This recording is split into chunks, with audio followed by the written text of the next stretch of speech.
Sa number 10, 15 million pesos nga access road project nga magaangot sa Ivy Ferrer kag Carlos Hilado Highway sa Barangay Villamonte ginapaabot nga maagya na sa madason nga bulan. Curing period na lang ang ginahulat kag sarang na maagyan sa mga motorista ang bag-o kaayo nga dalan nga magaangot sang Ivy Ferrer Avenue kag Carlos Hilado Highway ukon Circumferential Road sa Barangay Villamonte. Gani kung gikan ka sa CL Montelibano Drive, pwede ka na makaliko sa Nara Extension Road pakadto sa Ivy Ferrer Avenue. Lapo sa Circumferential Road sa homesite area.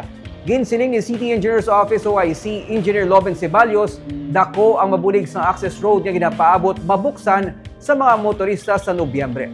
May 15 million pesos ang ginpain nga pondo para sa road kag box culvert project. Kabahin ini sa mga road and drainage project nga napunduhan sa idalom sang loan agreement. Nalakip dring dalan pakadto sa sanitary landfill sa Barangay Felisa kag ang Kabug Handumanan Road project na ginapaabot matapos sa bulan sang Pebrero.